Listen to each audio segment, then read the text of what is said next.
नाजरीन आदाब, आज हम अपने दर्शकों को एक ऐसी शख्सियत के साथ रूबरू कराने जा रहे हैं जिनका नाम है डॉक्टर नौहरा शेख।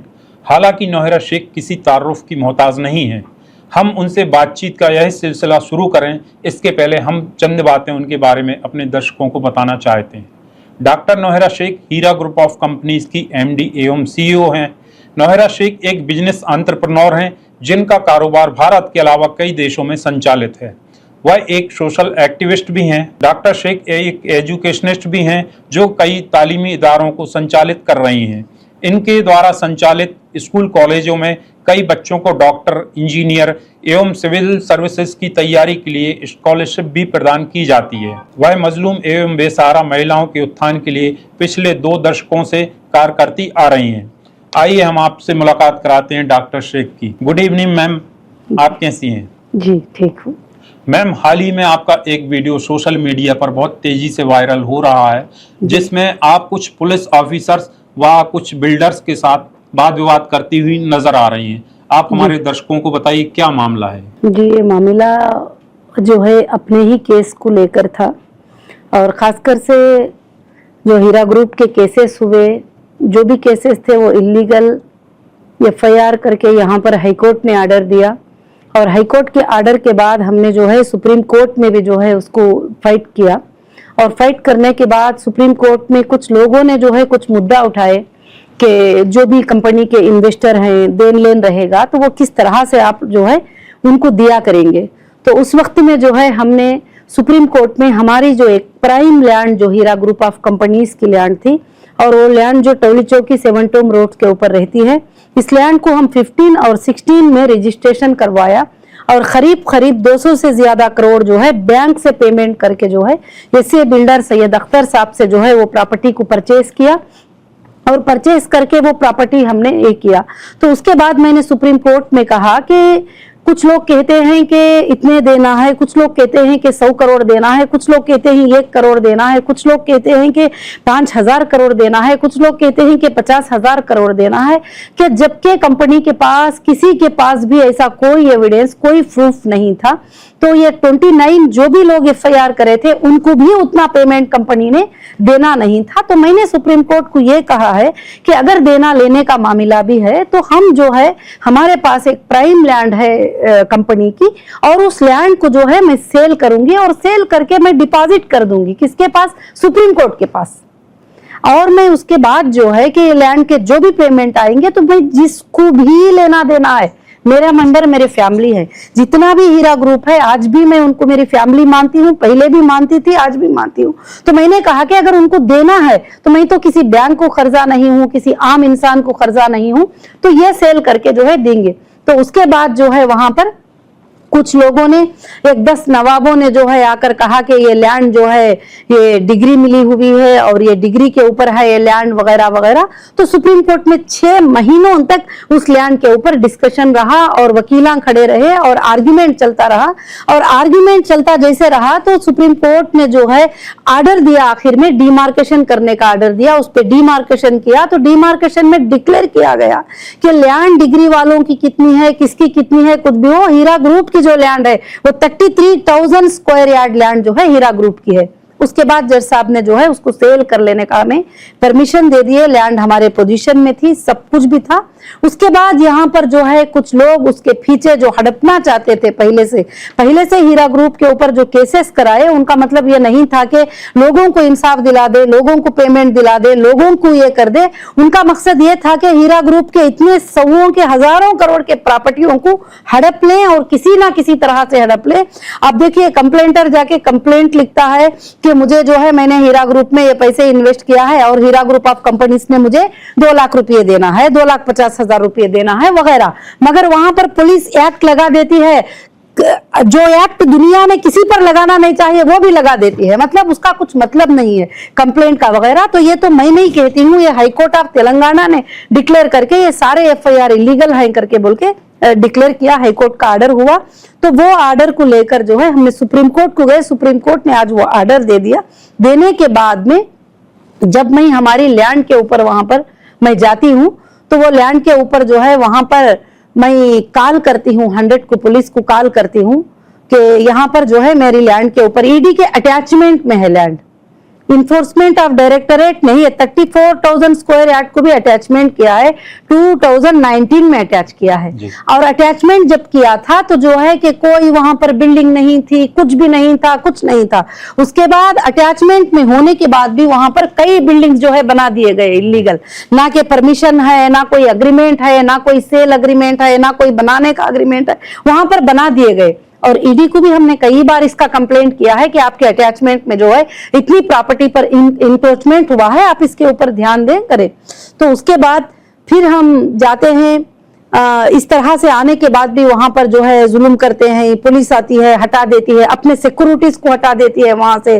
और जो भी लोग वहां पर थोड़ा गुंडा टाइप के लोग होते हैं, जमीनों को कब्जा करने वाले होते हैं, वो लोग जब उधर आते हैं तो मैं खुद वहां जाती हूँ। मैं जब 100 को कॉल करती हूँ तो पुलिस आके कहती है मैडम तुमने ट्रेसपास कर दिया।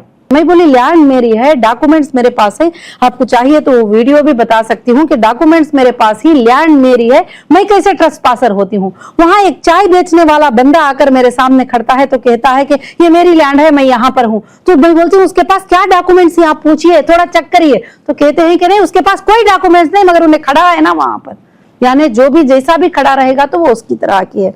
तो ऐसी चीजें जो है काफी चीजें चल रहे थे। फिर उसके बाद वहां पर पुलिस आकर कहती है कि आप लोग नहीं आएंगे क्योंकि ईडी के अटैचमेंट में है, जबकि सुप्रीम कोर्ट ने पूरा ऑर्डर कर दिया, जज साहब ने पूरा ऑर्डर कर दिया उसके लिए, सेल के लिए कि सेल करें। सबसे पहला मसला जो है इन्वेस्टर का है, तो वहां पर सुप्रीम कोर्ट का मुद्दा भी, हमारा मुद्दा भी क्लियर है कि पहले हमारी फैमिली को, हमारे मेंबर को, हीरा ग्रुप के मेंबर को जो है कि पेमेंट क्लियर हो जाए। और पूरा हीरा ग्रुप जानता है कि सिर्फ एक प्रॉपर्टी अगर वो सेल हो जाएगी तो सब लोगों के मसले, जिनके भी देन लेन के मसले वो टोटल के टोटल मसले जो है इंशाल्लाह क्लियर हो जाएंगे अल्लाह के फजलो करम से। तो यहाँ पर मुद्दा बहुत अच्छे से समझ में आता है कि ये लोगों ने जो ये प्रोपेगेंडा किया था, ये जो बदनामियां किए थे, इन प्रॉपर्टियों की वजह से किए थे, ये पैसों को हड़पने की वजह से किए थे, इलीगल हमारे चीजों को लेने की वजह से किए थे। तो ये सुप्रीम कोर्ट का ये करते हैं। तो आज जो है कुछ पुलिस डिपार्टमेंट को भी हाथ में लेकर, उनको मिला लेकर जो है हाईकोर्ट ऑफ तेलंगाना में मैं जाती हूँ और मैं कहती हूँ कि इतनी मेरी प्रॉपर्टी है, as per supreme court order जो है, डिमार्केशन हुई मेरी ऑर्डर है, ये प्रॉपर्टी है।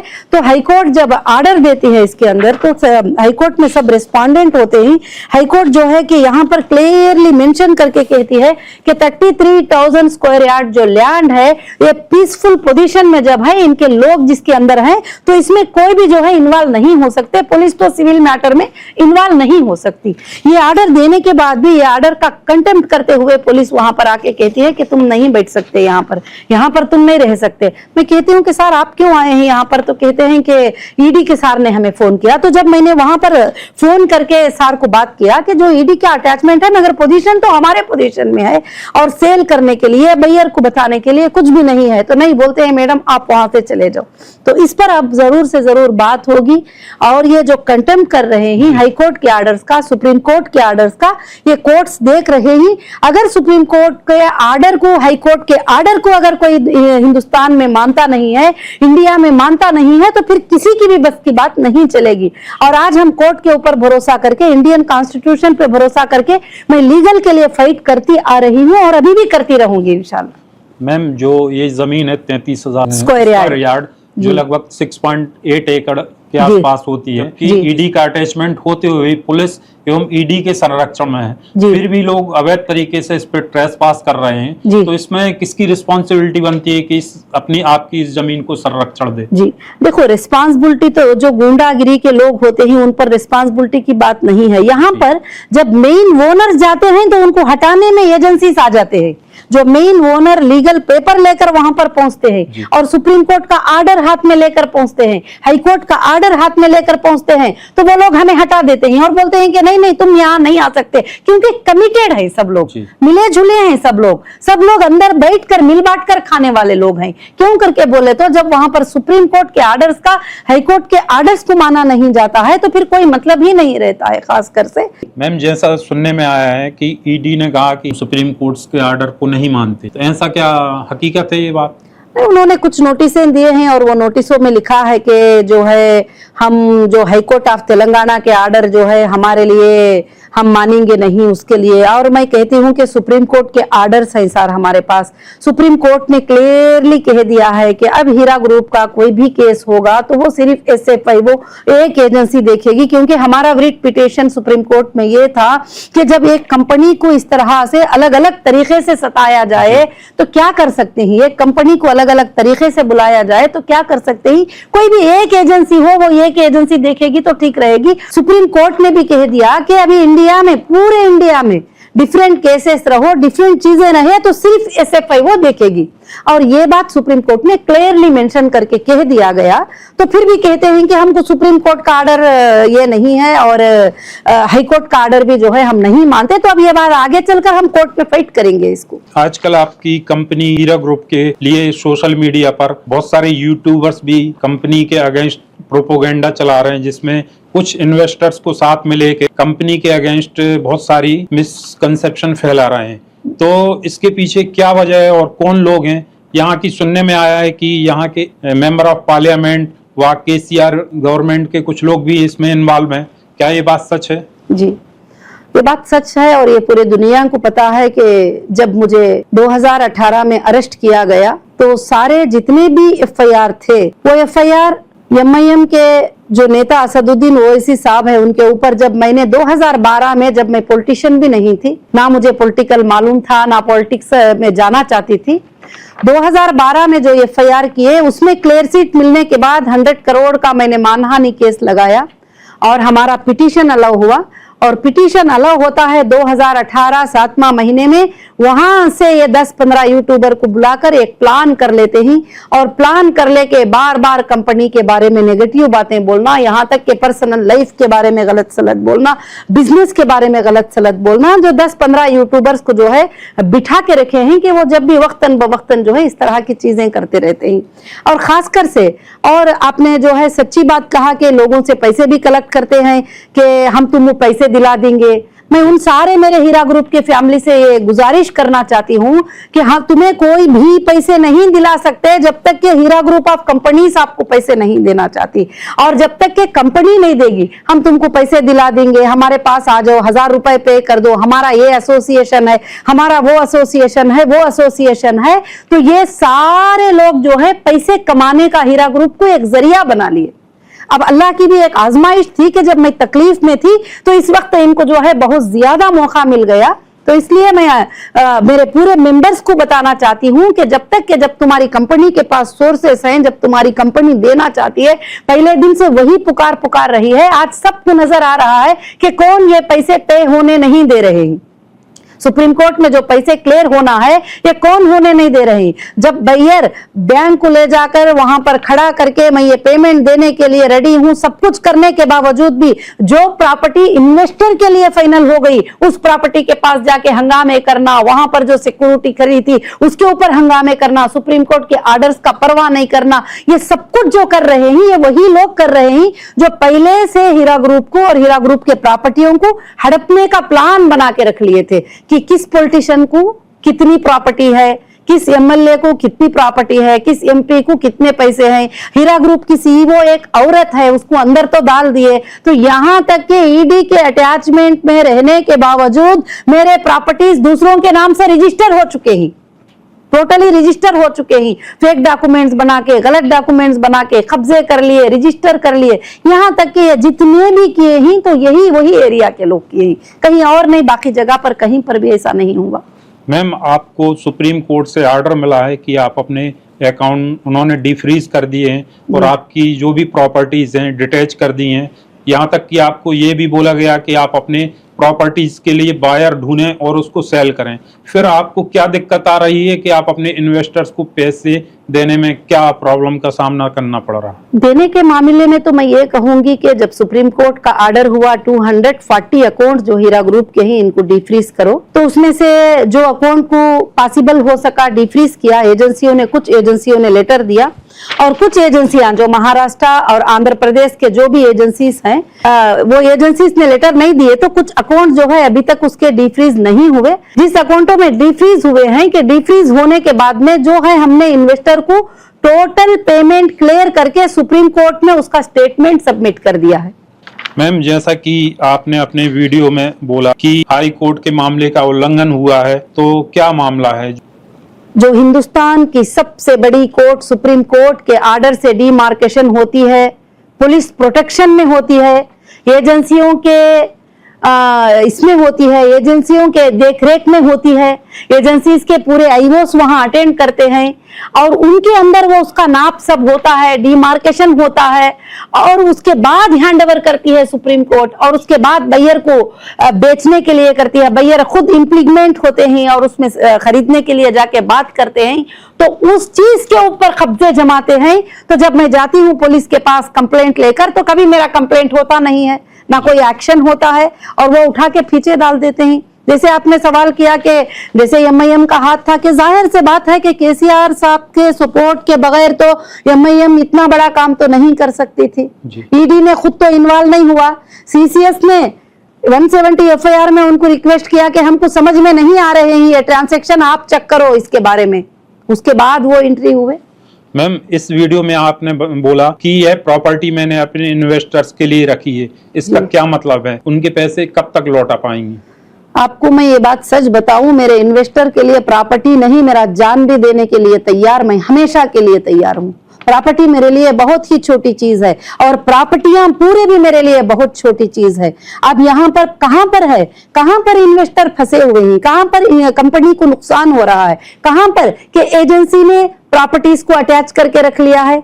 चलो भाई, हम कुछ प्रॉपर्टियां सेल कर देंगे और सेल करके इस मसले को हल कर देंगे, तो वहां अटैचमेंट आड़ आ जाता है, वहां अटैचमेंट आड़ आ जाते। चलो भाई, इसके अंदर अकाउंट्स हैं तो उसको फ्रीज करा के रखे हुए हैं, तो बहुत सारी चीजें हैं। तो क्या हीरा ग्रुप के पास नहीं है क्या? एजेंसियां के खेल जो इसके ऊपर चल रहे हैं, जो पॉलिटिशियन पीछे से पावर यूज कर, एक ही पॉलिटिशियन है जो पावर यूज कर रहे हैं, जो इतने लाख मुसलमानों की बर्बादी करने के लिए, इतने लाख मुसलमानों को जो रुला रहे हैं। आज पूरे कोर्ट्स को यह बात पता है, पूरे लीगल को यह बात पता है कि कंपनी के पास अगर 100 रुपये देना है तो 1000 रुपये मौजूदगी, मगर देने के दरवाजे खोलने के लिए ये लोग पूरे पे अभी भी डालते, अभी भी उसको आड़ आ गए, वो ऑब्जेक्शन कर लिए, ये ऑब्जेक्शन कर लिए, यही बात हो रही है। आज भी अल्हम्दुलिल्लाह खाली सिर्फ ईडी का अटैचमेंट हटा दें और आज भी ईडी का अटैचमेंट, तो कौन से सोर्सेस की कमी है हीरा ग्रुप के पास? कौन से सोर्सेस की कमी है? घंटों में खत्म हो जाएंगे सारे मसले, दिनों की जरूरत नहीं, घंटों में खत्म हो जाएंगे। सिर्फ एक वो ऑर्डर का इंतजार है सुप्रीम कोर्ट के, बस। मैम, जो भी आप आरोप लगा रही हैं पॉलिटिकल लीडर पे, तो उसके लिए आपके पास कोई प्रूफ है क्या? जी, प्रूफ तो बहुत सारा है। अभी यही मैंने बताया था कि 2012 का जो एफआईआर था उसको लेकर जो है मैंने 100 करोड़ का जो केस डाली थी, वो 100 करोड़ का केस भी जो है उनके ऊपर फाइनल हो चुका है। यहाँ तक कि उन्होंने कहा कि नहीं, अब उनके ऊपर केस है, तो कोर्ट ने खुद कहा है ये केसेस, ये 100 करोड़ के केस से बचने के लिए बनाए गए थे, ये केसेस 100 करोड़ के केस से जो है बचने के लिए बनाए गए थे, सब ने कहा। और ये पूरे हिंदुस्तान को क्या सबको मालूम है। अब जो इंटरनल एजेंसियां भी इस चीज को इन्वेस्टिगेशन कर रहे हैं, उन एजेंसियों को भी अब ये बात पता चल गई है कि किसके पीछे से किसका हाथ था, किसने जुल्म किया है हीरा ग्रुप के ऊपर। मैम, हीरा ग्रुप और उसके निवेशकों के बीच लेन देन का यह मामला कब खत्म होगा? आप इस अपने कारोबार को क्या फिर से शुरू कर पाएंगी? देखिए, अल्हम्दुलिल्लाह हीरा ग्रुप के जो मेंबर हैं वो मेरी फैमिली है और 1998 से 2018 तक लगभग कितने साल हुए? 20 साल, 22 साल, 20 साल जी। एक दिन भी कभी मेरे मेंबर को, एक मेंबर को आके बोलने को बोलो कि हीरा ग्रुप ने हमें पेमेंट नहीं किया था, या हीरा ग्रुप ने जो गोल्ड यूनिट परचेस किए थे वो गोल्ड हमें सेंड नहीं किया था, और हीरा ग्रुप ने पेमेंट लेके हमें प्रोडक्ट नहीं दिया, एक छोटा सा कंप्लेंट भी 18 तक आप बता लीजिए, आप बता लीजिए। तो इतनी अमानतदारी और इतनी वफादारी से मैंने काम किया है। आज भी अल्लाह का फजल है कि बहुत सारे मेंबर मेरे साथ खड़े हुए ही और वो कहते हैं कि आपा हम तुम्हारे साथ हैं, तुम बिजनेस को स्टार्ट करो, हम तुम्हारे साथ हैं, हम चलेंगे। भले वो लेवल पर चल भी नहीं सके तो अब जो मेरे मेंबर मेरे साथ आए हैं, बिजनेस में जुड़ रहे ही, अल्हम्दुलिल्लाह उतना बड़ा नहीं तो क्या हुआ, छोटा भी हम लोग वो बिजनेस को चल रहे ही लेकर, इंशाअल्लाह आगे के दिनों में ये बहुत बड़ा होगा। जैसा कि आपने बोला कि हीरा ग्रुप के इन्वेस्टर्स के लिए हमने कुछ प्रॉपर्टी रखी है, तो इसके लिए क्या एश्योरेंस है कि आप उनकी उस प्रॉपर्टी को बेच के उनका पैसा दे पाएंगी? अभी मैंने इसीलिए जवाब दिया कि हीरा ग्रुप की प्रॉपर्टी नहीं है। हीरा ग्रुप के लिए और मेरे मेंबर्स के लिए प्रॉपर्टी क्या, मेरा जान भी हाजिर है। मैंने 1000 बार ये बात हर सवाल के जवाब में दी हूँ। और हीरा ग्रुप के मेंबर को आज भी वो तकलीफ नहीं है और आज भी उनको कोई मुश्किल नहीं है। अगर है तो ईडी का अटैचमेंट है तो एजेंसियों के ऑब्जेक्शंस हैं, है तो एजेंसियों के जरिए से उन तक उनका माल नहीं पहुंच रहा है, उन तक वो चीजें क्लियर नहीं हो पा रहे हैं। ईडी आप कह रही हैं, पर ईडी को सुप्रीम कोर्ट ने कब का एम्बार्गो लगाया है? जी, ईडी को हर एजेंसी को एम्बार्गो लगाया है सुप्रीम कोर्ट ने, मगर कोई भी जो है सुप्रीम कोर्ट के आर्डर को जो है नहीं मानते हैं। हमने भी आज तक जो है कंटेम्प्ट ऑफ कोर्ट नहीं लगाया है। अब आगे चलकर कोई भी कंटेम्प्ट ऑफ कोर्ट करेंगे, कोर्ट के आर्डर का कंटेम्प्ट करेंगे, तो जरूर से जरूर जो है हम कंटेम्प्ट ऑफ कोर्ट लगाएंगे जरूर से, और जाएंगे कंटेम्प्ट ऑफ कोर्ट में, जो कि सुप्रीम कोर्ट के आर्डर को जो है खिलाफ कर रहे हैं। मैम, आपने अपनी कंपनी लगभग 20 वर्षों से जो आप चला रही थी, अचानक आपके जेल जाने के बाद उस कंपनी का जो नुकसान हुआ है और कंपनी के से जुड़े हुए जो भी इन्वेस्टर हैं, तो उनका अभी तक प्रॉफिट नहीं मिला है, तो लोग अपनी ओरिजिनल प्रॉफिट वापस चाहते हैं, तो इसके बारे में आपने क्या सोचा? देखिए, जिस दिन कंपनी स्टॉप हुई है और उस दिन जो हालात जैसे थे, प्रोडक्ट की जगह प्रोडक्ट, बैंकों की जगह बैंक, प्रॉपर्टीज की जगह बैंक, ट्रांसैक्शन की जगह ट्रांसैक्शन रुके हुए हैं। जैसे अल्लाह ने रिलीज करेगा, अगर उनके पेमेंट के प्रॉफिट के साथ अगर उनके पेमेंट हमारे पास है, तो हर चीज मेरे मेंबर को वैसे ही वापस होगी और कभी उनके साथ नाइंसाफी नहीं होगी मेरे मेंबर के साथ। और 20 साल के जिंदगी में कभी 100 रुपयों की नाइंसाफी मैंने कभी नहीं किया है, ना कभी हमारी कंपनी करेगी उनके साथ, और डिक्लेयर करूंगी मैं सारे चीजों को। मैम, आप अपने आप को और हीरा ग्रुप के इन्वेस्टर्स को इस समय कहाँ देखती हैं? इन सब का मुस्तकबिल क्या है और आपका विजन क्या है? अल्हम्दुलिल्लाह, हीरा ग्रुप के इन्वेस्टर को और मेंबर को, हीरा ग्रुप की फैमिली का मुस्तकबिल में बहुत अच्छा देख रही हूँ। भले तकलीफों के जरिए से हमें कुछ दिन रुका लिए ही, कुछ दिन नुकसान उठाने को ये किए ही, मगर हीरा ग्रुप का फ्यूचर जो है बहुत वाइट रहेगा, क्योंकि ये सारे एजेंसियां के इन्वेस्टिगेशन करने के बाद भी आज तक भी जो है हमारे खिलाफ कोई सबूत, कोई प्रूफ किसी के पास भी आज तक भी नहीं है। जी मैम, अभी आपने कोई नई स्कीम वगैरह चालू की है जिसमें हीरा ग्रुप के जो भी इन्वेस्टर्स हैं उसको अपने फिर से इन्वेस्टमेंट अगर करना चाह रहे हैं, तो इसके लिए कौन सी स्कीम वगैरह? हमारा जो पहले की तरह, जैसे as per supreme court order, जो हमारे साथ रहना चाहते हैं मेंबर, जो इन्वेस्टर हमारे साथ बिजनेस करना चाहते हैं, और उनके साथ जुड़कर आप बिजनेस करिए, और जो जाना चाहते हैं उनको भेज दीजिए। तो कुछ लोग जो है SFIO के पास, कुछ लोग हमारे पास सेटलमेंट कर लिए हैं। जो लोग मेरे साथ मेंबर हैं, मैं उनको रखकर हमारा गोल्ड का बिजनेस अल्लाह के फजलो करम से रनिंग है। इंशाअल्लाह मैं अल्लाह से उम्मीद करती हूँ पहले की तरह और उससे अच्छे अंदाज में इंशाअल्लाह चलेगा। और नए प्रोजेक्ट्स भी हीरा ग्रुप ऑफ कंपनीज लॉन्च कर रही है, इंशाअल्लाह वो प्रोजेक्ट्स भी लॉन्च होंगे, और हमारे मेंबर्स को हमेशा इसके अंदर अल्लाह रब्बुल आलमीन बरकतें रखेंगे। जो ऐसे कॉलोनी में आपकी प्रॉपर्टी है, वो सुनने में आया है कि आपने जिस समय उसको खरीदी थी, वर्तमान में उससे कई गुना उसकी वैल्यू है, तो उस प्रॉपर्टी के पीछे जो भी अवैध रूप से उस पे ऑक्यूपाई करने के लिए लोग कर रहे हैं, तो इसके पीछे मेन कौन है? लगभग वहां की जो प्रॉपर्टी है, जिसका पूरा वैल्यू अल्हम्दुलिल्लाह अल्लाह के फजल से करीब जो है 1200 से 1500 करोड़ रुपयों की प्रॉपर्टी है वो, अगर नॉर्मली सेल भी कर देंगे तो। क्योंकि कुछ लोगों ने बुलाकर मुझे सवाल भी किया कि सुप्रीम कोर्ट ने किसी ने बैंक में ये नहीं था तो वो जमा कर दिए, कुछ लोगों ने कहा, तो मैंने कहा कि किसने भी जमा किया मगर किसी फेक चीज पर नहीं जमा किया, किसी फ्रॉड चीज पे नहीं। वहां पर मेरी लैंड है ओरिजिनल और उस पर जमा किया है। एक बायर नहीं तो दूसरा बायर परचेस कर लेगा, और तुम अटैचमेंट को हटाओ, रजिस्ट्रेशन करने का परमिशन दो, और सिर्फ जो है 3 दिन में इंशाअल्लाह सब चीजें क्लियर हो जाएंगी अल्लाह के फजल से, क्योंकि वो चीज मेन में है, बहुत अच्छे से बिकेगी, क्योंकि सवों के करोड़ जो है हम वो देकर वो प्रॉपर्टी को परचेस किए हुए हैं।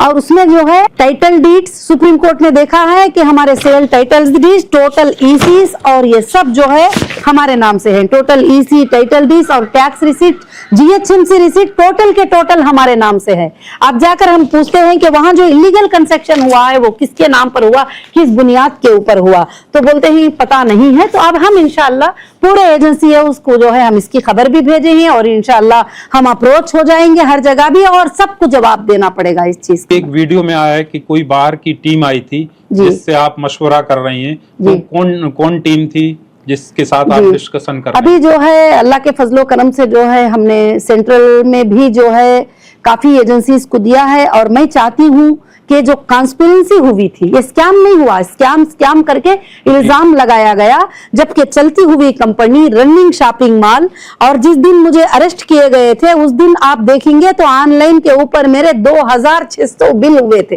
कोई भागने वालों के उतने बिल थोड़ी होते हैं, ना कोई ऑफिस बंद थी, ना कोई रेंट पे थे, ना कोई भी चीज थी। आज सबको मालूम हो रहा है कि इस कॉन्स्पिरेंसी के पीछे कौन कौन थे, एक एक का रिकॉर्ड निकल रहा है। यूट्यूब पे कौन बदनाम किए, कौन गलत से बोले, उस प्रॉपर्टी के ऊपर आज कौन बैठे हुए हैं।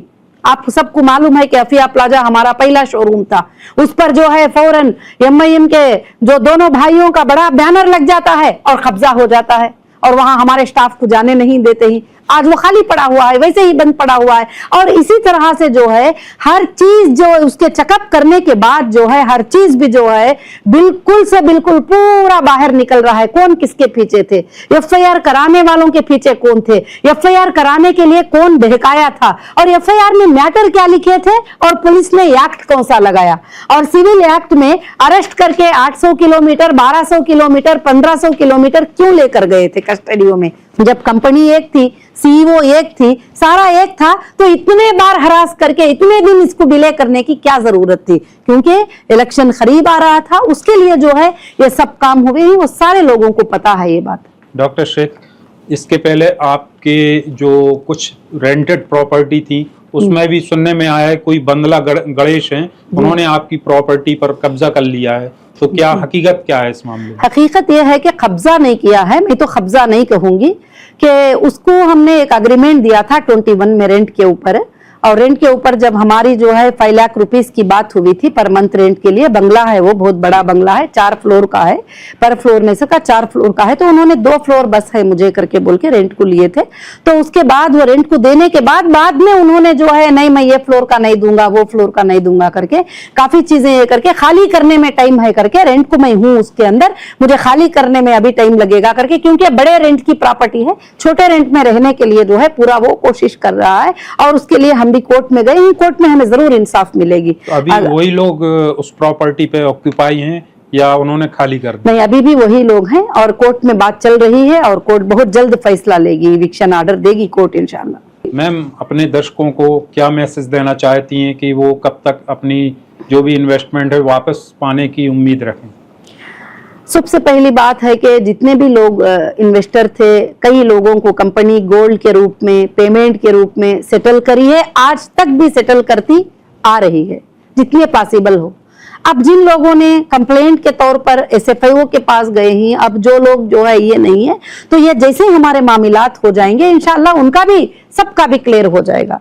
और हमारे मेंबर्स के लिए हमेशा मेरी सबसे पहली दुआ रहेगी और सबसे पहली कोशिश रहेगी कि मेरी फैमिली सबसे पहले आसानी पा जाए, और मैं सबसे पहले उनके लिए खड़ी होने वाली हूँ। और काफी लोग बोल रहे थे कि नहीं ये चाहते नहीं है ऐसा हो जाए, ये चाहते नहीं है। मैंने कहा है बहुत पिछले मेरे वीडियोस में मैंने बताया है कि कौन है जो इस मसले को जल्दी से जल्दी हल कर दे, जिसके हाथ में मसला है, तो मैं तैयार हूँ, आ जाइए आप आ जाइए, आप आ जाइए जल्दी जल्दी, मैं जहां साइन करना कर दूंगी। आप मेरे मेंबर को आसानी कर दीजिए जो मेरे कंपनी के साथ जुड़े हुए, क्योंकि हीरा ग्रुप मेरी अकेली से आगे नहीं बढ़ा है, हीरा ग्रुप मेरे लाखों मेंबर के साथ आगे बढ़ा है। आज भी वो मेरे साथ खड़े हैं, जो 29 FIR थे वो नहीं है, और जो लाखों लोग मेरे पीछे खड़े हैं आज भी खड़े हैं और कहते हैं कि आप हम तुम्हारे साथ हैं।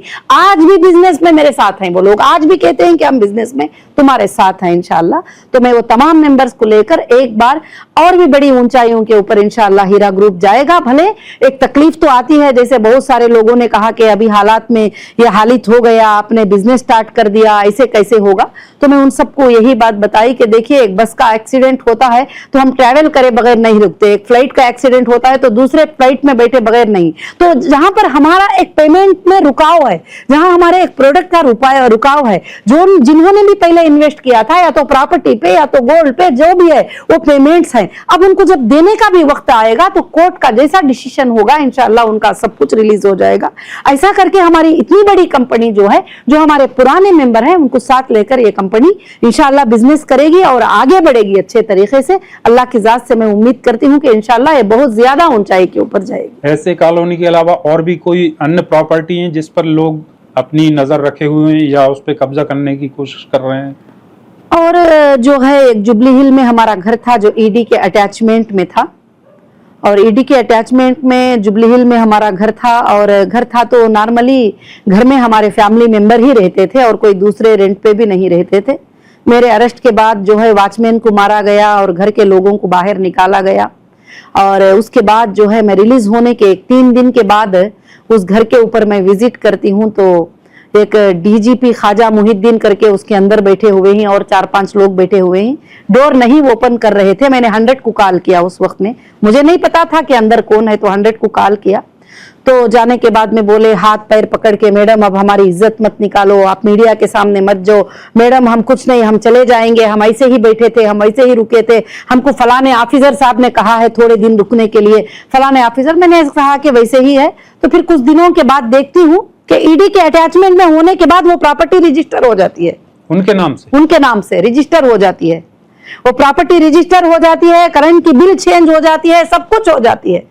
उसके बाद मैं कोर्ट में जाकर, कोर्ट में जो है उसको सिविल कोर्ट में जाके मैंने स्टे लेकर आया है। और इतना बड़ा जुल्म हो रहा है, ये इन सबको ये नजर नहीं आ रहा है। आज भी हमेशा ये बोलते रहते हैं हीरा ग्रुप है, हीरा ग्रुप की नौहिरा शेख ने ये कर दिया वो कर दिया। आज तक भी मैंने कभी कुछ नहीं किया, इसीलिए यहाँ हिम्मत से आप सबके सामने ये बात बोल पा रही हूँ। अगर मुझे कुछ करना होता तो मैं यहाँ बैठकर नहीं बोल पाती थी, खासकर से। जी, तो वो प्रॉपर्टी भी अभी वो नहीं, वो प्रॉपर्टी पे वही लोग बैठे हुए हैं। मैंने ईडी को कई बार कंप्लेंट दिया है। आपके अटैचमेंट में देखो, नहीं कभी नहीं, ना कोई एग्रीमेंट, ओरिजिनल डॉक्यूमेंट्स हमारे पास, पोजीशन हमारे पास, सब कुछ हमारे पास है, मगर रजिस्टर भी हो गया। मैं ईडी को कंप्लेंट भी दी हूँ कि देखो इस तरह से तुम्हारे अटैचमेंट बोर्ड लगाने के बाद ये घर कैसे रजिस्टर होता है, यानी कमिटेड, पूरे के पूरे मिली भगी कमिटेड। अब इनके ऊपर जरूर इन्वेस्टिगेशन होगा, बड़ा तेज इन्वेस्टिगेशन होगा। इसके पीछे कौन कौन थे, कौन कौन सपोर्ट किया है इन चीजों को, सब बाहर निकल। चोर बहुत दिन नहीं छुप पाएगा, चोरी बहुत दिन तक नहीं छुपेगी, गलती बहुत दिन तक नहीं छुपेगी, जरूर चोरियां पूरे बाहर पड़ेंगे, हक भी बाहर आ जाएगा, हम क्या चाहते हैं करके इंशाल्लाह। और मेरे पूरे मेंबर, लाखों के मेंबर मेरे साथी, उनको लेकर मेरी कंपनी आसमानों पे उड़ेगी अल्लाह के फजलो करम से। मुझे अल्लाह की जात से उम्मीद है इंशाल्लाह। मैम, अपने इन्वेस्टर्स को आप कब तक का समय देना चाह रही हैं कि आप कब तक वेट? समय मेरा कुछ भी नहीं है। जैसे कंपनीज के अटैचमेंट्स हट जाएंगे, प्रॉपर्टीज का अटैचमेंट जो मैंने सुप्रीम कोर्ट में रखा है, उस प्रॉपर्टी के ऊपर से अटैचमेंट और ट्रांसफर का परमिशन मिल जाएगा, उसी दिन मेरे इन्वेस्टर के सारे प्रॉब्लम क्लियर हो जाएंगे। और मेरे इन्वेस्टर और मेरे मेंबर, मेरे जो भी देन लेन है, सबके प्रॉब्लम अल्लाह के फजल से क्लियर हो जाएंगे। जब भी मैं उनके साथ हूँ, अब भी मैं उनके साथ हूँ, हमेशा मैं उनके साथ रहूंगी, मेरे मेंबर के साथ। अपने मॉल्स वगैरह मैडम कब तक ओपन हो जाएंगे? जो मॉल्स तो माशाअल्लाह ओपन ही अल्लाह के फजल से चल रहे हैं, अल्हम्दुलिल्लाह रब्बिल आलमीन। और अल्लाह के फजल से हीरा ग्रुप के जो बिजनेस हैं वो माशाअल्लाह उतने ऊंचे पैमाने पे नहीं, तो क्या हुआ, जो पैमाने पे चलना है वो पैमाने पर अल्लाह के फजल से चल रहे हैं। कोशिश कर रहे हैं कि हम आगे बढ़े अल्लाह के फजल से। जी मैडम, आपकी पूरी बात सुनने के बाद यह समझ में आया है कि MIM लीडर असदुद्दीन ओवैसी जी व उनके कुछ लोग पुलिस डिपार्टमेंट, ईडी, प्रशासन की मिली भगत से एक प्रोपोगेंडा के तहत आपकी और हीरा ग्रुप की छवि को खराब करने में शामिल हैं। यह बात भी आपके इन्वेस्टर्स को बहुत कंफ्यूज कर रही है कि आपकी प्रॉपर्टी पर सुप्रीम कोर्ट के आदेश व ईडी के अटैचमेंट के बावजूद भी कुछ बिल्डर्स अनाधिकृत रूप से घुसकर उस पर निर्माण कार्य कर रहे हैं। क्या पुलिस व ईडी आपकी संपत्ति को प्रोटेक्शन नहीं दे पा रही है? क्या हमारे मुल्क में इंसाफ नहीं है? क्या जंगल राज चल रहा है? इंडिया में भी नहीं कहूंगी और पूरे तेलंगाना में भी जंगल राज मैं नहीं कहूंगी। जहां MIM की हुकूमत है वहां जंगल राज मैं कह सकती हूं। और क्योंकि आपको मालूम है कि ये पूरी ट्रांसपेरेंसी के पीछे सबसे पहला जो FIR था सीधा असदुद्दीन ओवैसी साहब का था, जो सबसे पहला FIR उन्होंने किया। अब पुलिस उसके ऊपर बिल्डर इन्वेस्टमेंट कर रहे हैं कि ये प्रॉपर्टी हमें मिल जाएगी तो हम पुलिस का इन्वेस्टमेंट कर लेंगे, खर्चों को पैसे दे देंगे। आपको पता है कि जैसे मेरा अरेस्ट होता था, फ्लाइट के टिकट आ जाते थे बैठने के लिए, मुझे लेके चले जाते थे फ्लाइट में और 5 स्टार होटलों में आके रुकते थे पुलिस। FIR कितने का होता था? 1.5 लाख का। मुझे ले जाने फ्लाइट में खर्च, पुलिस पे खर्च कितना होता था? कितने लाखों का आप सोचिए जरा। तो इस पर कैसे इन्वेस्ट किया जाता था? और ये बिल्डरों के ऊपर क्या है, ये बिल्डर्स पैसा इन्वेस्ट करते थे और ये बिल्डर्स कहते थे कि कैसे भी करो उसको अंदर रखो, हम ये जमीन पे एक बिल्डिंग बना लेंगे, लोगों से पैसे ले लेंगे, हम ये जमीन पे बिल्डिंग बना लेंगे। मगर तारीख गवाह है, नूह अलैहिस्सलाम के जमाने से लेकर आज तक गवाह है कि जो लोग गलत के ऊपर होते हैं उनको ऐसा मुंह का मार खाना पड़ेगा और ये गलत तरीके से हड़पने वाले चीजें पूरे एक दिन ऐसे खत्म हो जाएंगे कि अल्लाह ताला क्या करेगा कि सच को एक दिन सामने लेकर आ जाएगा। आज पूरे एजेंसी को पता चल गया है कि इसके पीछे किसका हाथ था। सारे एजेंसीज को पता चल गया है, कोर्ट्स को पता चल गया है कि इसके पीछे किसका हाथ था। कोई भाई पार्लियामेंट में खड़ के MIM के MP बोलते हैं 50,000 करोड़ का स्कैम है, डॉक्टर नोहिरा शेख ने कर दिया है। तुम्हारे पास 50 रुपयों का प्रूफ नहीं है आप तक। 50,000 करोड़ तो छोड़िए, आज तक 50 रुपयों का प्रूफ नहीं है। कहां बोल रहे हैं? पार्लियामेंट में बोलने के लिए कलीजा होना चाहिए, झूठ, बगैर दलील के, बगैर प्रूफ के पार्लियामेंट में खड़ के बोलते हैं, जबकि नोटेड है हर हुर्फ। कौन सी पार्टी ने बोली है वो बात बताइए? कोई पार्टी ने इंडिया की नहीं बोली, सिर्फ MIM के नेता ने जो है वहां पर खड़ कर ये बात बोले। आज लैंड जो कब्जा हुई है कहां पर हुई है? उनके एरिया में हुई है, उनके जगह में हुई है, उनके प्लेस में हुई है और वो बिल्डर और वो पार्टी दो भी कनेक्टेड ही। बिल्डर पैसे इन्वेस्ट कर रहे हैं, पुलिस के ऊपर भी इन्वेस्ट कर रहे हैं, पुलिस भी जो है कमिट हो गई है पूरी टोटल। मैं वहां पर जाती हूँ, सर मेरे नाम पर पेपर है सर, GHMC की रिसीट है सर। सर है हाँ है मैडम है, अगर आ जाओ तुम, आ जाओ बाहर, तुम आ जाओ, तुम नहीं रह सकते वहां। सर मेरे पास सुप्रीम कोर्ट का ऑर्डर है सर, मेरे पास हाई कोर्ट का ऑर्डर है सर, सुप्रीम कोर्ट में मैं इतने दिन जाकर लड़कर जो है ये ऑर्डर लूं। हाँ वो सुप्रीम कोर्ट का ऑर्डर में हमारा नाम लिखा है क्या? नहीं ना। सुप्रीम कोर्ट के ऑर्डर में हमारा नाम लिखा है क्या? नहीं ना। निकल के बाहर आओ तुम्हें। तो इस तरह से जुल्म कर रहे हैं, इस तरह से जुल्म हो रहा है। इन्होंने ये समझ रहे हैं कि हम सिर्फ इस गली के अंदर इसके अंदर राज चला लेंगे, मगर ये बात पूरे हिंदुस्तान में वायरल होगी। पूरा हिंदुस्तान देखेगा एक दिन ये नाइंसाफी। मैं रहूं या ना रहूं, मेरी इंसाफ की आवाज पूरे देश में पहुंचेगी एक दिन। और आज तुम एक नाइंसाफी को दबाने के लिए कोशिश कर रहे हो कि आप पूछ रहे हो कि पुलिस की मिली भगत नहीं है। तो क्या आपको मालूम है कि सिविल केस हुआ था मेरे ऊपर? क्या मुझे अरेस्ट कर सकते थे? क्या मुझे नोटिस दिए थे? क्या तुमने 2 लाख देना था? क्या मुझे नोटिस आई थी? बिल्कुल नोटिस नहीं। Same day FIR, same day arrest warrant, same day arrest, same day arrest. जी मुझे पूछना चाहिए था नोटिस देकर कि तुम क्या ये 2,50,000 देती हो क्या नहीं देती हो। बंजारा हिल्स रोड नंबर 10 में 1,20,000 SFT की office, own office Heera group of companies के नेम के ऊपर। तुम्हारे तेलंगाना के अंदर 50 प्रॉपर्टीज 2,50,000 कंपनी नहीं देगी। तुम उठाकर साइनिंग अथॉरिटी को करते हो 2 लाख रुपया में, दिल्ली को फ्लाइटों में आके फ्लाइटों में लेके आ जाते हो मुझे पूरा भी तुम।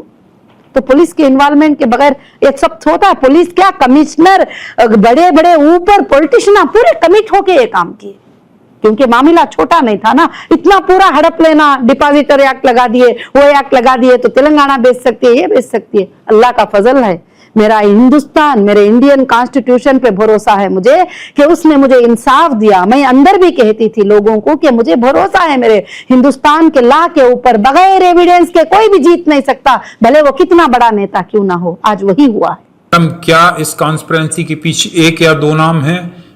उस बिल्डर का नाम बताएं जिन्होंने अनाधिकृत रूप से आपकी जमीन में घुसकर निर्माण कार्य किया। देखिए, इस नाम के पीछे जो है, इस काम के पीछे जिसका हाथ है वो पूरी दुनिया को मालूम है। पूरे ये जितने यूट्यूब पर बैठी किसका नाम पुकारती? MIM का नाम पुकारती। MIM जिंदाबाद, नोहिरा शेख मुर्दाबाद।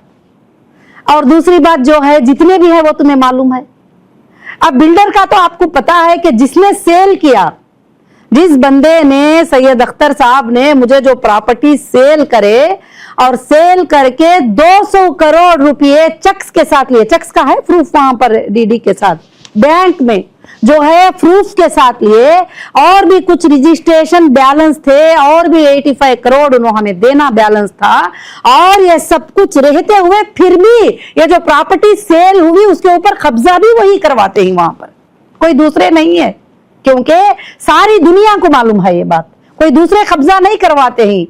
कुछ वहां पर स्पोर्ट्स ग्राउंड का नाम लेकर, कुछ होटल का नाम लेकर, कुछ सेट वहां पर डाल के वही पैसे भी खाते ही, एक औरत को अंदर भी कराते ही, वही कब्जा भी करने के लिए नेता के सपोर्ट भी ले लेते ही, गवर्नमेंट के सपोर्ट भी ले लेते ही, पुलिस पे पैसे भी खर्च करते ही, सारे यही लोग करते हैं। और सबको पता है, ये बात सबको पता है।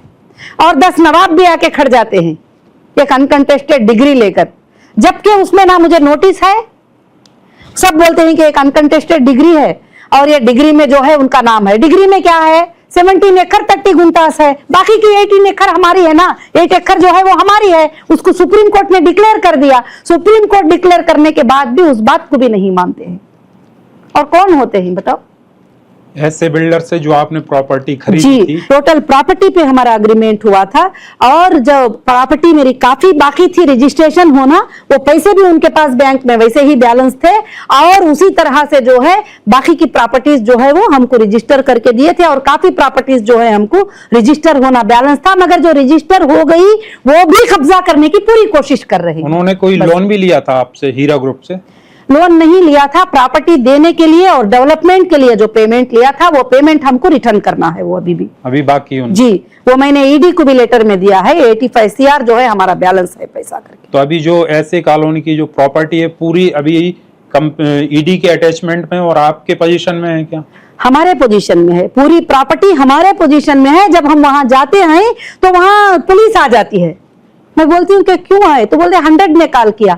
मैं बोली मैं तो अकेली आई हूँ, मेरे साथ कोई भी नहीं है, मेरे साथ 2-3 लेडीज जो 4-5 लोग रहते हैं वही रहते हैं। तो नहीं, यहाँ पर लॉ एंड ऑर्डर का प्रॉब्लम होगा। तो अगर कोई मेरे घर में आ गया, अगर कोई मेरे घर में घुसकर आ गया या वहां पर बैठ गया तो क्या मैं जाकर वहां से नहीं हटाऊं? लॉ एंड ऑर्डर प्रॉब्लम हो जाएगा करके घर की ओनर को बाहर निकाल दोगे? इस तरह से किया है। आपकी इस बात से ये साबित हो रहा है कि सारा शासन प्रशासन और पुलिस की मिली भगत से ये काम हो रहा है। पुलिस मिली हुई है, MIM के नेता मिले हुए हैं और बिल्डर मिले हुए हैं।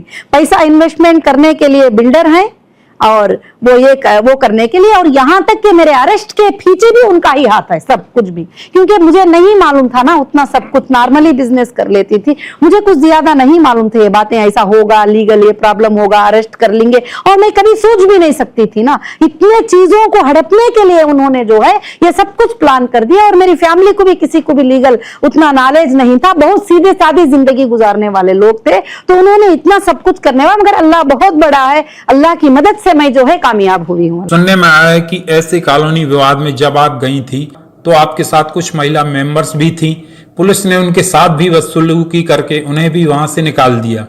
एक महिला होने के नाते इस घटना को आप किस प्रकार देखती हैं, जबकि आप महिला सशक्तिकरण के लिए काम करती आ रही हैं? आप वीडियो में आप सुन सकती हैं कि वीडियो में मैंने ऑफिसर्स को बात किया है, मैंने पूरे डॉक्यूमेंट शो किया है, मैं सब कुछ भी शो किया है। वहां आकर जो है पूरे जमा हो जाना और बदतमीजी से बाहर निकालना, और बदतमीजी मतलब अच्छे से बुलाकर जो है चले जाओ करके बोलना, हमारे घर में आकर बाहर निकालने की इजाजत उनको किसने दिया है? मैडम, जहां तक कि आपके बारे में पता चला है कि आप एक शालीन व शांत स्वभाव की महिला हैं, लेकिन आप वहां अकेली महिला होते हुए पुलिस ऑफिसर्स व कुछ बिल्डर्स के साथ गुस्से में नजर आ रही हैं। ऐसा क्या मामला हुआ था, आप हमारे दर्शकों को बताएं। गुस्से की वजह ये थी कि हम चाहते हैं कि हमारे लोगों का मामला क्लियर हो जाए। बैयर पेमेंट करने को रेडी है और वहां पर सुप्रीम कोर्ट में आर्ग्यूमेंट हो चुका है और सुप्रीम कोर्ट ने कह दिया है, अगर अब पुलिस चाबी ले जाकर अपने पास रखती है, बैयर को वहां आने नहीं देती है, तो कौन सा बैयर होगा जो पैसे ट्रांसफर करेगा? आप बताइए। सच बात। गेट नहीं खोलने देंगे तो कौन सा बैयर होगा कि वहां पर पैसे ट्रांसफर करेगा?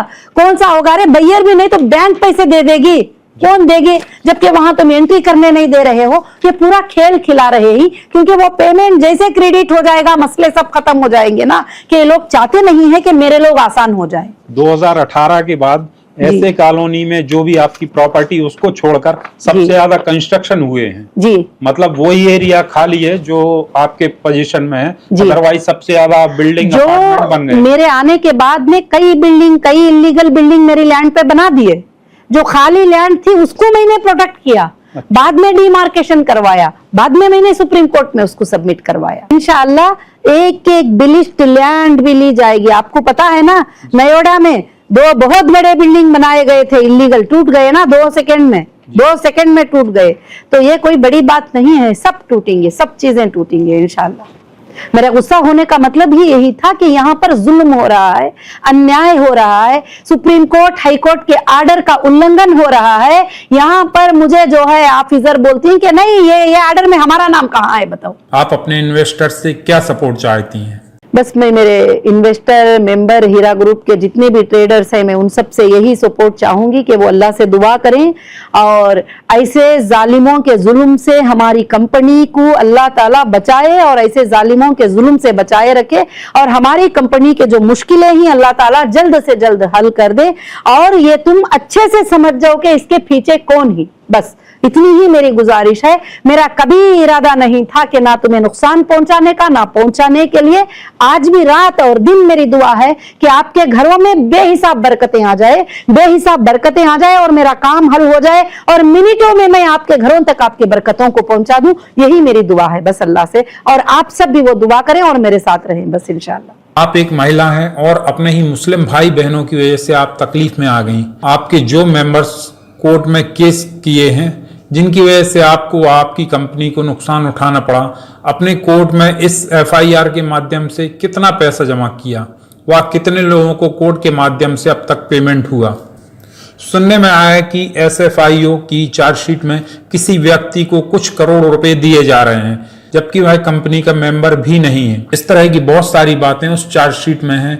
एसएफआईओ की इस चार्जशीट के बारे में कुछ रोशनी डालिए।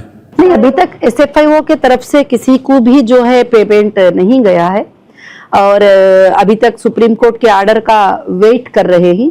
और जो बाकी रही बात 29 एफआईआर की, वो एक बोनाफाइड था बताना सुप्रीम कोर्ट को कि ये हम जो है पे करने के काबिल हैं, हम कोर्ट्स को पे करेंगे। हमने कोर्ट्स में डीडीज जमा किया, अब कोर्ट्स की मर्जी जो भी है वो ये करे।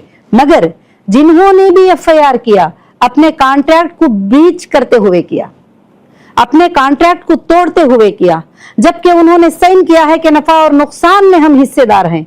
और हर जगह लिखाए हैं कि 30% प्रॉफिट देने को कहा, देती करके बोले 40%। कब कहा कंपनी ने? हर एग्रीमेंट में है। चलो तुम पढ़े लिखे नहीं तो तुम्हारा बेटा तो पढ़ के सुना दिया होगा, तुम्हारी बहन तो पढ़ के सुना दी होगी, तो उसमें लिखा है कि पॉइंट नंबर 12 में नफा और नुकसान में भी तुम हिस्सेदार हो। नफा अगर प्रॉफिट आएगा, लॉस आएगा, दो में भी तुम हिस्सेदार हो। तो फिर कॉन्ट्रैक्ट को ब्रीच भी नहीं कर सकते और आज पेमेंट करते ही कल एफआईआर करते ही, जबकि तुम्हारी मुद्दत 1 साल की होती है तो उसके अंदर तुम कर ही नहीं सकते। बहुत सारे चीजें ही आगे चलकर सुप्रीम कोर्ट में सारे मुद्दों पे बात उठेगी, एफआईआर पे बात उठेगी, सब चीजों पे बात उठेगी। सुना है कि बहुत सारे मेंबर्स ने एसएफआईओ में अपना एफिडेविट भी सबमिट किया है कि वह कंप्लेंट करने वहां नहीं गए थे, लेकिन उनका नाम इसमें कैसे सामने आया? एसएफआईओ ने चार्जशीट जो सबमिट किया है कि वो चार्जशीट में उन्होंने यानी फाइनल रिपोर्ट, चार्जशीट नहीं बोलते, एफआईआर हो तो चार्जशीट बोलते हैं, वो एक फाइनल रिपोर्ट सुप्रीम कोर्ट को सबमिट किए हैं। और फाइनल रिपोर्ट में जो है उन्होंने उस रिपोर्ट में ये सबमिट किया है कि लगभग जो है इतने लोगों की लिस्ट हमारे पास है वगैरह। तो एसएफआईओ को भी एक फॉर्मेट दिया गया था कि मैंने वादा करके आई हूँ कि अटेस्टेड जो बंदे ओरिजिनल डॉक्यूमेंट्स लेकर पहुंचते ही हमारे जो मेंबर हैं उनको मैं क्लियर सेटलमेंट करने को तैयार हूं। मगर एक्सेल सीट को पेमेंट तो मैं नहीं कर सकती। एक्सेल सीट का जो पेमेंट होता है, एक्सेल सीट में नेम पेमेंट, एक्सेल सीट तो मैं भी बना सकती हूँ, वो भी बना सकते हैं, ये भी बना सकते हैं। जब वेरिफिकेशन के थ्रू वो परफेक्ट मेंबर है तो उसको हम पेमेंट करेंगे करके मैंने ये कहा है। तो इसलिए अब नेक्स्ट जो है हम लीगल वही मांगेंगे सुप्रीम कोर्ट से कि जो भी सबमिट हुआ है, क्या ये लोग एसएफआईओ में अटेंड हुए थे, क्या इन्होंने वाकई कंप्लेंट किया है? क्योंकि आपको भी मालूम है हमारे ऑफिसेस पे कई लोग आके कहते हैं हम एसएफआईओ में गए ही नहीं, हमारा नाम क्यों आ गया एसएफआईओ में, हम कहीं भी जाके कंप्लेंट नहीं किए, हमको क्यों बीच में फंसा दिए हैं, हमको क्यों बीच में रोक दिए हैं? तो अब हमें भी नहीं पता ना। तो जब वो हमें सबमिट करेंगे उनका कंप्लेंट, उनका साइन के साथ, दस्तखत के साथ वो रिकॉर्ड हमारे पास सबमिट करेंगे, तो जब हम उन्होंने गए ही नहीं करके हमें मालूम होगा। मेन मुद्दा तो यही है कि काफी लोग आज भी कल भी फोन करके बोलते हैं कि हम नहीं गए एसएफआईओ के पास, हमने नहीं गए, हमारा नाम आया कैसे लिस्ट में, आके ऑफिस में लड़ते हैं, तो हम उसका कैसे जवाब दे पाएंगे? और जब वो गए ही क्या नहीं गए ही वो उनके रिकॉर्ड से पता चलेगा और वो हम मांगेंगे आगे चलकर इंशाल्लाह। बहुत सारे लोगों ने सबमिट किया है एफिडेविट कि हम गए नहीं है, हमारा नाम क्यों आया है, और हमारा सेटलमेंट 10 साल पहले हो गया है मगर आया क्यों है हमारा नाम। 5 साल पहले एसएफआईओ के लिस्ट में जो लोग हैं 5 साल पहले पेमेंट सेटलमेंट हो गया है, क्यों आया है हमारा नाम। 4 साल पहले हो गया है, क्यों आया है हमारा नाम। तो वो क्यों आया है अब कोर्ट में ही डिक्लेयर होगा वो, अब हम कुछ नहीं बोल सकते उसके बारे में, क्योंकि कोर्ट है, कोर्ट के बारे में मैं कुछ कहना नहीं चाहती, वहां हमारा आर्ग्यूमेंट होगा इस बारे में इंशाल्लाह। हीरा कैसे साबित करेगी कि उसने इन लोगों को पेमेंट दिया है जिनमें इनका नाम आया है। साबित के लिए तो सबसे पहली बात है कि हीरा ग्रुप ने, पूरी दुनिया जानती है, ना कभी हाथ में ली थी ना कभी हाथ में दी थी, अकाउंट से ली थी अकाउंट से दी थी। तो अकाउंट स्टेटमेंट निकाल लो, साबित हो जाएगा इंशाअल्लाह। कोई झूठा इंसान तो खड़ा ही नहीं हो सकेगा, कोई गली में घूमने वाला नहीं बोल सकेगा, और हम बैंक की सर्टिफिकेट लेके उनका वेरिफिकेशन करेंगे नीट से। बड़ी आसानी है हीरा ग्रुप में, अल्हम्दुलिल्लाह, शुक्र अल्लाह का। इन्वेस्टर्स का डाटा जो रिकवर नहीं हुआ था, तो क्या वो रिकवर हो चुका है? अभी भी रिकवर नहीं हुआ है, ना एफएसएल ने हमें कोई डेटा सबमिट किया है, और जो भी ये एक्सेल सीट हम देखते हुए घूमते ही वो हमारे कंप्यूटर से जनरेट की गई किसी डेटा में मिली हुई सीट है। डेटा में क्या होता है, डेटा में उन्होंने गोल्ड परचेस किया, उन्होंने फूड प्रोडक्ट परचेस किया, और उन्होंने हमारे प्रोडक्ट परचेस किए, क्या टेक्सटाइल परचेस किए, उनका बैलेंस क्या है ये होता है। वहां पर कुछ नहीं है, खाली नेम और नंबर, पेमेंट। क्या वो पेमेंट हम उनको देना है, क्या वो हमको देना है, वो भी नहीं है। क्या उनके अकाउंट से हमको आया है, क्या हमारे अकाउंट से उनको गया है, वो भी उसमें नहीं है। वैसी एक सीट वायरल हो रही है, वायरल होने दो, इसको हम चैलेंज करेंगे सुप्रीम कोर्ट में इंशाल्लाह। एक आखिरी सवाल, आप देश की उन गिनी चुनी मुस्लिम महिलाओं में से एक हैं जिन्होंने हिजाब में रहकर भी सूद फ्री कारोबार करके एक मल्टीनेशनल कंपनी खड़ी की, तथा महिला सशक्तिकरण का आप एक चेहरा भी हैं। वह उन महिलाओं के लिए एक आइडियल पर्सन भी हैं जो बिजनेस के क्षेत्र में अपनी कंपनी खड़ी करना चाहती हैं, वह कर रही हैं। महिला होने के बावजूद भी कुछ यूट्यूबर्स आपकी व हीरा ग्रुप की छवि को लगातार बदनाम करने की कोशिश कर रहे हैं। उन यूट्यूबर्स को आप क्या कहना चाहेंगी? इसलिए नहीं कि वह आपके खिलाफ बहुत गलत सलत बोलते हैं। मैम अल्हम्दुलिल्लाह, भली बात तो मैं ये कहना चाहूंगी, जिसके भी बहकावे में आकर वो मंथली सैलरी लेकर गलत सलत बातें जो बोलकर अपने लोगों को पैनिक बनाते हुए, अपने मेंबर को साथ में लेकर उन्होंने अपने जिंदगी का जीने का जो जरिया बना ले ही, वो एक अच्छी सी बिजनेस करके, एक तिजारत करके आराम से जी सकते हैं। और उनके पैसे, इनके पैसे 500 1000 कलेक्ट करके वकील को देना है। कोई यूट्यूबर बोल रहा है कि वकील को पैसे देना है, सब 500 दो, सब 1000 दो। अगर तुम्हारे अकाउंट एक दिन निकाल लेंगे एजेंसियां तो फंस जाओगे पूरे के पूरे। इसलिए अच्छा है कि मजदूरी करके 10,000 कमाकर आराम से जी लिया करो, मेरी यही नसीहत रहेगी। और किसी को भला और बुरा बोलने से किसी की इज्जत में फर्क नहीं आता। अल्लाह रब्बुल आलमीन इज्जत देने वाले, जिल्लत देने वाले ही। मैं हमेशा यकीन रखती हूँ, वो तो इज्जु मन तशा व तो जिल्लु मन तशा, पर जो भी बोलते जाते हैं अल्लाह मेरे रुतबे को, मेरी इज्जत को बढ़ाता चले जाता है अल्लाह के फजल से। कई बार नीलांचल टेक्नोक्रेट का नाम सामने आया है, इसके बारे में बताएं। नीलांचल टेक्नोक्रेट जो है वो कंपनी हमारे खरीदने से 2 लोगों से पहले वो लैंड में कुछ हिस्से में उनकी एक कंपनी थी, उनसे ऐसे बिल्डर ने लैंड परचेस किया था। हमें कुछ लेना देना नहीं है, हमें कुछ मालूम भी नहीं है वो कौन है। क्योंकि बड़ा अफसोस होता है कि हजारों लोगों को रोजगार देने वाली व लाखों परिवारों को मुनाफा कमा कर देने वाली एक कंपनी, जिसमें आपने इतनी जद्दोजहद करके एक बिजनेस एम्पायर खड़ा करती हैं, और कुछ लोगों की वजह से कंपनी मुश्किल में पड़ जाती है। हम आखिर में यही उम्मीद करेंगे कि आपकी जद्दोजहद व अपने मेंबर्स के सपोर्ट से जो इतनी बड़ी कंपनी खड़ी की थी वह फिर से अपने उरूज पर पहुंचे, व तिजारत के क्षेत्र में काम करने वाली महिलाओं के लिए आप एक मिसाल बने। हीरा ग्रुप सच्चाई पे है, आसमानों पे जरूर उड़ेगा, ये कोई कहो ना कहे, जरूर ऊंचाई पे जाएगा इंशाअल्लाह। अल्लाह की जात से हमारी यही उम्मीद है। अस्सलाम वालेकुम। आपने बड़ी ही बेबाकी से हमारे सवालों का जवाब दिया। उम्मीद है कि आप जल्द से जल्द अपने निवेशकों का इन्वेस्टमेंट लौटाएंगी और आगे भी कंपनी अपने मेंबर्स की उम्मीदों पर खरा उतरेगी। अपने कीमती समय से समय निकालने के लिए बहुत शुक्रिया।